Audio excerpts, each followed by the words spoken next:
ज़्यादा पुरानी नहीं है। आज से 100 साल पहले कोई ब्लैक होल के बारे में नहीं जानता था। आइंस्टाइन की थ्योरी ऑफ रिलेटिविटी की वजह से ब्लैक होल्स की डिस्कवरी हुई।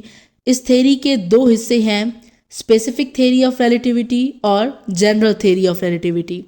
स्पेसिफिक थ्योरी ऑफ रिलेटिविटी 1905 में पब्लिश हुई थी और ये हमें बताती है कि कैसे स्पीड टाइम को इन्फ्लुएंस करती है, जबकि जनरल थ्योरी ऑफ रिलेटिविटी 1915 में डेवलप की गई थी और ये थ्योरी हमें बताती है कि जितनी ज़्यादा ग्रेविटेशनल फोर्स को एक्सपीरियंस किया जाएगा उतना ही ज़्यादा टाइम स्लो हो जाएगा।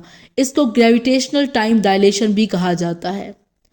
आइंस्टाइन ने इस चीज़ को विजुअलाइज करने के लिए कहा था कि एक तरह का फैब्रिक इमेजिन करें जिस पर सारे प्लैनेटरी ऑब्जेक्ट्स रखे हुए हैं। जितना ज़्यादा इन ऑब्जेक्ट्स का मैस है उतना ही ये फैब्रिक बेंड कर रहा है, और जब ये फैब्रिक बेंड हो रहा है ना सिर्फ फिजिकल ऑब्जेक्ट्स इसकी तरफ अट्रैक्ट हो रहे हैं बल्कि टाइम की डायलेशन भी हो रही है और बाकी फॉर्म्स ऑफ एनर्जी पर भी ग्रेविटेशन का असर पड़ता है। ये एक और कंक्लूजन था जो आइंस्टाइन ने निकाला था। तो इसका मतलब ये हुआ कि ऐसे भी ऑब्जेक्ट्स हो सकते हैं यूनिवर्स में जिनमें ग्रेविटेशनल फोर्स इतना ज़्यादा है कि वो लाइट को अपने अंदर एब्जॉर्ब कर ले, और अगर ऐसे ऑब्जेक्ट्स हैं तो इसका मतलब है कि वो कम्प्लीटली ब्लैक होंगे, हमें दिखेंगे ही नहीं क्योंकि लाइट तो एब्जॉर्ब हो गई। एग्जैक्टली यही होते हैं black holes. Black holes remained largely unknown until the 20th century.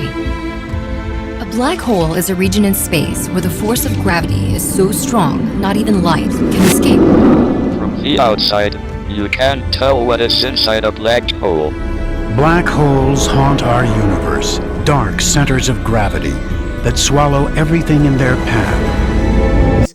लेकिन आइंस्टाइन जब अपनी जनरल थ्योरी ऑफ रिलेटिविटी बताते हैं उस वक्त ब्लैक होल्स का कॉन्सेप्ट सिर्फ थ्योरेटिकल था। आइंस्टाइन को पता था कि ग्रेविटेशन लाइट को इन्फ्लुएंस करती है और थ्योरेटिकली ऐसे ऑब्जेक्ट हो सकते हैं जो लाइट को एब्जॉर्ब कर सकते हैं, लेकिन आइंस्टाइन ये नहीं जानते थे कि एक्चुअल में भी ब्लैक होल्स होते हैं। इनफैक्ट आइंस्टाइन की थ्योरी में एक की पॉइंट ये भी था कि लाइट की स्पीड ग्रेविटी के इन्फ्लुएंस को लिमिट करती है। ऐसा नहीं है कि ग्रेविटी की फोर्स हमें हर जगह महसूस हो, इसकी अपर लिमिट है स्पीड ऑफ लाइट। जैसा कि मान लेते हैं सूरज अचानक से गायब हो जाता है, हमें तकरीबन 8 मिनट बाद ही पता लगेगा ज़मीन पर कि सूरज गायब हो गया है, क्योंकि लाइट को 8 मिनट लगते हैं ज़मीन पर पहुंचने में। लेकिन आइंस्टाइन के अकॉर्डिंग सूरज गायब होने का जो ज़मीन की ग्रेविटेशन पर इम्पैक्ट पड़ेगा वो भी हमें 8 मिनट बाद ही महसूस होगा। आइंस्टाइन की जनरल थ्योरी ऑफ रिलेटिविटी पर बहुत से साइंटिस्ट ने काम किया, जिनमें कुछ इंग्लिश साइंटिस्ट थे तो कुछ इंडियन। इस थ्योरी की कई इक्वेशंस थी, इन लोगों ने इनको हल करने की कोशिश की और सॉल्व होते ही ये प्रूव हुआ कि ब्लैक होल्स जैसी चीज होती है। 1960 तक रिसर्चर्स और साइंटिस्ट ने ये माना कि थ्योरेटिकली ही नहीं बल्कि एक दिन रियलिस्टिकली भी स्पेस में ब्लैक होल्स को देखा जाएगा। ब्लैक होल लफ्ज़ पहली बार 1964 में एक मैगज़ीन में इस्तेमाल हुआ था, लेकिन ये साल 1967 के बाद मशहूर हुआ जब एक फिजिसिस्ट जॉन वेलर ने इसे पॉपुलराइज किया। ब्लैक होल्स वैसे एक मिसलीडिंग लफ्ज़ है। होल लफ्ज़ से ऐसा लगता है कि कोई सुराख होगा स्पेस में, लेकिन ऐसा नहीं है। ब्लैक होल्स स्टार्स से बनते हैं तो इनके सेंटर में कुछ मटेरियल ज़रूर है। अब स्टार में क्या होता है, इनमें न्यूक्लियर फ्यूजन रिएक्शंस होते हैं।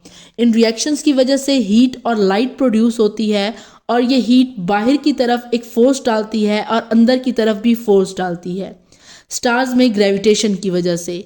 और एक स्टार इसी वजह से जिंदा रहता है कि वो इक्विलिब्रियम को मेंटेन करता है। बाहर वाली फोर्स बाहर जाती है और अंदर वाली फोर्स अंदर, जिसकी वजह से स्टार अपनी जगह मेंटेन रहता है। एक स्टार तब ब्लैक होल बनता है जब स्टार का मैस कम हो जाता है। 3 से 4 टाइप के ब्लैक होल्स होते हैं। नंबर 1 स्टेलर ब्लैक होल्स, ये वो ब्लैक होल्स हैं जो स्टार्स से बनते हैं। नंबर 2 प्रीमॉर्डियल ब्लैक होल्स, ये एक एटम जितने छोटे होते हैं मगर इनका मैस पहाड़ जितना होता है। ये सिर्फ थ्योरेटिकल हैं, रियल नहीं। Number 3 super massive black holes, ये बहुत बड़े होते हैं, इतने बड़े कि इनका मैस 1 मिलियन सन्स को अगर हम कंबाइन कर दें तब जाकर बनेगा। नंबर 4 इंटरमीडिएट ब्लैक होल्स, इसके बारे में कंफर्म नहीं है कि ये होंगे या नहीं। इनके होने का अब तक कोई भी प्रूफ नहीं मिला, कहीं पर भी कोई भी डिस्कवरी नहीं की गई। ब्लैक होल्स के बारे में ये सब सिर्फ थेरीज ही हैं। इंसान ने ब्लैक होल्स के बारे में जो चीज़ एक्चुअली में अब तक देखी है वो बस ये तस्वीर है। इवेंट हॉरिजॉन टेलीस्कोप की मदद से ली गई ये तस्वीर 10 अप्रैल 2019 को, जिसने ब्लैक होल्स की एग्जिस्टेंस को प्रैक्टिकली प्रूव किया था 100 साल बाद। ये सब तो वो नॉलेज है जो मैंने सुनी है ब्लैक होल्स के बारे में। आप ब्लैक होल्स के बारे में क्या जानते हैं मुझे कमेंट सेक्शन में ज़रूर बताइएगा कि ब्लैक होल्स क्या वाकई में पाए जाते होंगे, और अगर पाए जाते होंगे तो क्या वो ऐसे होंगे कि उनमें अगर कोई चीज़ चली जाए तो वो वापस नहीं आ सकेगी। मेरी नज़र में ब्लैक होल्स पाए जाते हैं, स्पेस में मौजूद हैं, मगर मैं ये नहीं जानती कि क्या ब्लैक होल्स इतने पावरफुल हैं